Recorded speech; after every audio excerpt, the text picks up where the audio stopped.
Now, to get it on the buy side is a little trickier, okay? There's some things that have to be true in order for this to ever happen, okay? With a listing agreement, everybody's used to sitting down with a seller and saying, this is what my fee is.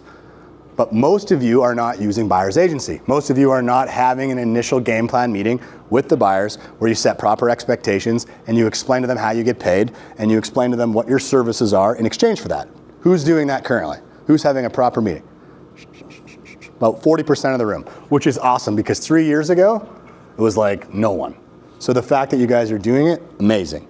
If you're not, unless you make that shift, unless you start having game plan meetings and you start signing people up front like you would a listing, you can't charge a premium side on the buy side. So you are relegated to only getting premium on the list side. My contention is you offer so much service to the buyers. There's so much price elasticity there as well. Go that extra step.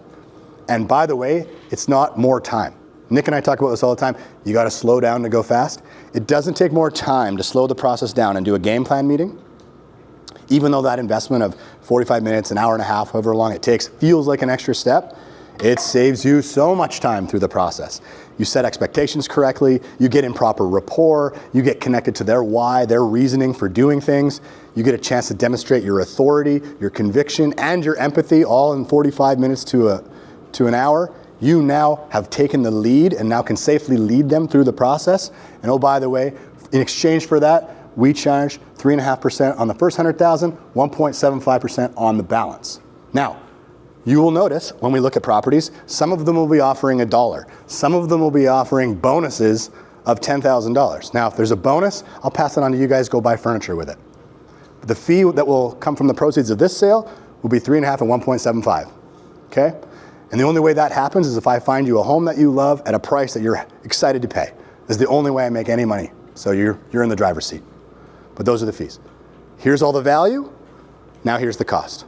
Number one, to charge premium fees on the buy side, you need a signed agreement. You cannot do it otherwise. You can't modify the commission that's being offered on the MLS without a pre-signed agreement that gives you that authority. So that's number one. Number two, you got to set the expectations with folks that sometimes there's going to be listings that are not offering 3.5 and 1.75. In fact, that's most likely going to be the case. In which case, there's an extra document we'll be signing, which gives me the authority to negotiate on your behalf with this extra fee. Cool? Yes. Again, as long as you position it and frame it that at no point will they be paying a fee unless they get a home they love at a price that they're excited to pay. That's it. Otherwise, you don't earn a paycheck. You earn $0. They're in the driver's seat. And thirdly, you got to negotiate these deals in person. Number one, it would be out of integrity for you to charge more if you're not willing to take this step. I honestly believe you don't have no business charging more unless you're willing to slow the process down and negotiate old school. Pretend they're carbon copy contracts like they were when Terry was running wild with the Superman costume on. Okay? You got to negotiate in person. By the way, you need to do this anyway because if you just scan or fax or send email an offer over with extra fees, the very first thing the other realtor is going to do is stroke it out.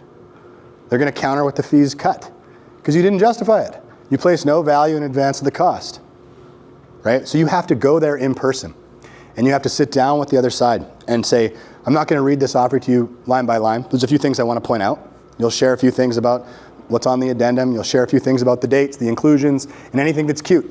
And then you'll say, by the way, you're going to notice on there's a little clause about our fee. So our fee, whenever we represent a buyer, is 3.5 on the first 100, 1.75 on the balance. Now, you guys are offering 3.5 and 1.5 on the MLS. So I just wanted to help you understand what that quantifiable difference is. We're talking about 1/4 of a point, and that 1/4 of a point amounts to $1,800 or whatever it is. You do the math for them. So I wanted to point that out. Now, I also don't want to make this fee the focal point of the negotiation. I want you guys to negotiate with that in mind because how it works at our firm is we sit down with our folks, we share what our buyer services are, and they authorize us to negotiate this fee in any deal that we do, whether it's for sale by owner, com-free, 1% realty, 2% realty, 3% realty, doesn't matter. This is the fee that we charge to provide buyer level services. So if we could just acknowledge that, and then please let's not stroke it out or make it the focal point. I know that you probably feel like you guys are paying the fee, and it probably feels like I'm asking you to pay more. The reality of it is you're not paying the fee. The fee falls from the proceeds of the sale, okay? So this comes down to that question. Who is paying the fee? Everybody has this feeling. The seller certainly thinks they're paying the fee, right? They believe that. And the buyer, they believe they're the ones bringing the money. They're paying the fee. If there wasn't any realtors, surely they'd get a better deal, right? So the buyer feels like they're the one bringing the cash, so they're paying the fee. And the seller's saying, well, it's my equity, so I'm paying the fee.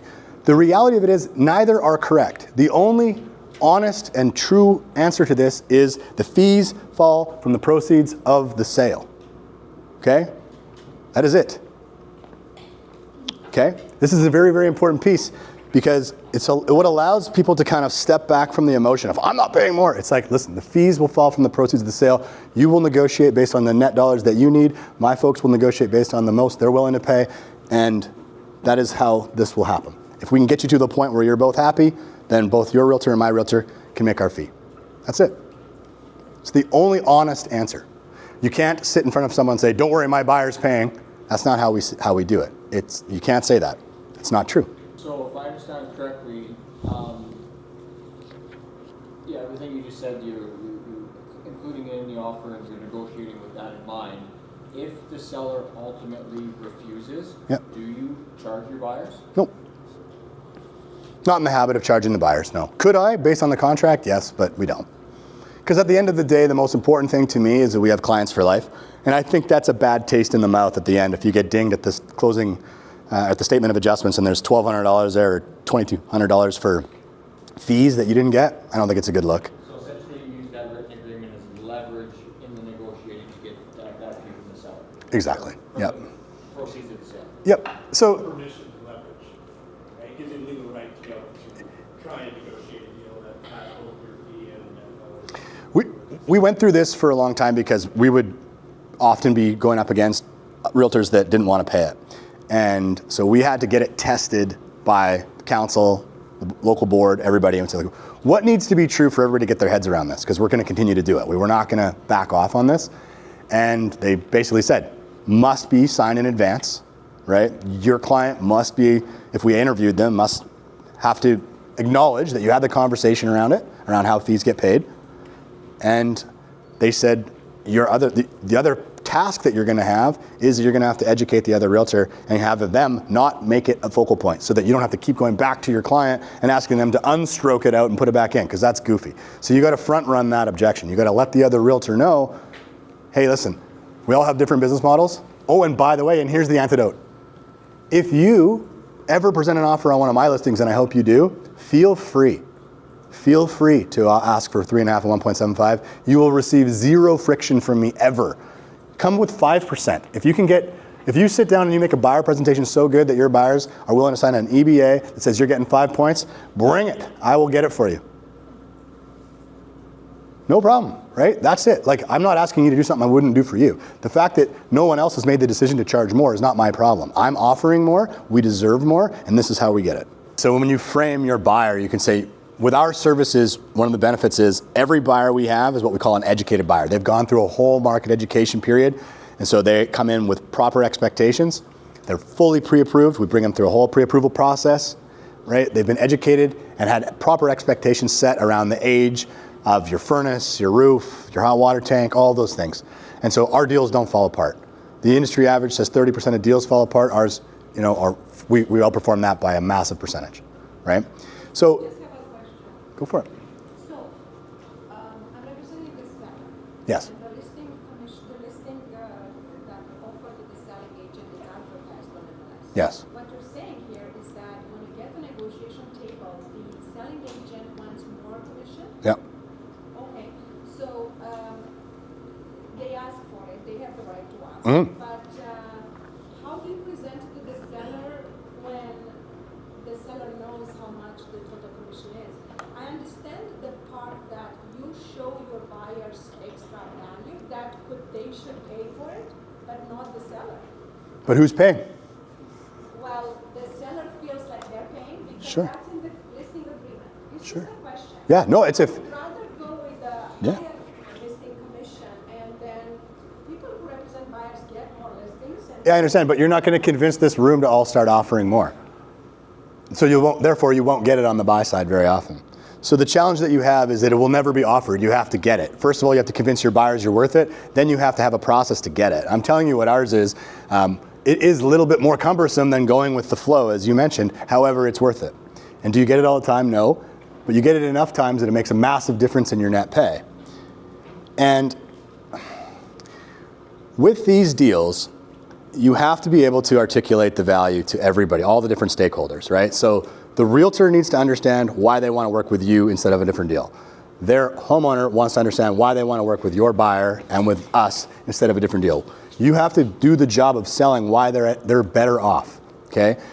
The fees, they fall from the proceeds, so you tell them, it's the same, if somebody objects to our commission and they say, I won't pay that, I'll ask them first, I said, is this about what we make or is this about what you net? First, I need to isolate the objection, just so I understand. Because there are people out there, I have met them, who just think realtors make way too much money and they will not pay, and you can't change their mind. But most people, their concern is actually just how much they're going to walk away with in their jeans at the end of the day. So you have to ask, just so I understand where you're coming from, is this about like our compensation, or is this about you needing enough money in your jeans at the end of the day to walk away and feel clean? 100%, but if the offer is an offer, Yes. the seller feels that the extra commission they have to pay is less money in their pocket. Yep. That's the idea. And I'm talking from experience, because I have a lot of listings. And then this happened to me, and instead of having the sellers focus on the offer, the Yeah. price terms, they focus on that thing that the selling agent is asking for money. Yep. So, and that's where you would have to say to them the same thing. Say, listen, at the end of the day, this comes down to how much money we net, right? So my job is going to be to try to negotiate you the best possible deal I can on this deal. They have, their buyer, who's bringing them money, has authorized us to negotiate in this pathway, which is with this much commission. So we'll have to make our counter offer representative of what we need, because it's not about what they need. We know what they need, they've told us. Now we're going to go back with what we need. So you get an opportunity to counter. And that counter offer can have your number. Now what will happen, and I'm just telling you this from experience, what will happen is by the time this has gone back a couple times, the commission's no longer part of the conversation, and it's a regular negotiation, and the better negotiator is going to win. And so back to my point is I can quantify that even with my extra fee, my buyers pay less than 3% on average. They have a better than a 3% discount on average. I can quantify that. So I can stand tall knowing that even with that fee in place, I'm still going to do a better job. It's your job on the listing side to have the same, right? And you could say, and then what happens is, if you get a buyer that comes to you, and if you are a good negotiator and you're standing tall and you can position your people as needing the deal less than the buyer's agent, then they're going to be the one to capitulate on that fee. They'll do it, because you're going to dig your heels in at a certain point. And it is what it is. That's why I say you don't get it every time. The best negotiator will win, or the person who needs the deal less. The way you present it to the seller, you just say, is a really good agent, and then it's going to fit together, so I think we should go for it. Yeah, we want to work with this agent. By the way, they're the only offer we've got right now. And this is the service that they offer, and this is what they charge. And we want their complete and undivided attention. We want to keep this agent happy. So this is what's going to take. So we'll just counter offer what we need. Let's stop worrying about what he's getting paid. Here's your estimation of net, which we have to do anyway, right? So now we fill that out. Here's where you'd be netting if we accepted this offer. How far below is that from what you'd be willing to accept? And then you go back. But yeah, the idea, again, is just to get them to focus on net dollar. The good news for everybody here, unless you guys are negotiating with each other, and I hope you all take my advice, but odds are you probably won't. The good news is, as listing agents, you will not encounter this very often. You just won't, because most buyer's agents are going to do what buyer's agents do, which is just charge what everybody else charges. So I think a lot of the conversation around what do we do if we're representing a seller is kind of wasted energy, because it's going to happen so seldom unless you're already a discount brokerage, in which case you're going to see it a lot. But if you're charging 7 and 3 and offering 3.5, 1.5, it's going to be 99 times out of 100. You're just going to have no conversation about it. There's an unlimited number of things that you could do to justify a bigger fee. What I want to open your mind to is the idea that we should all be competing on value and not price.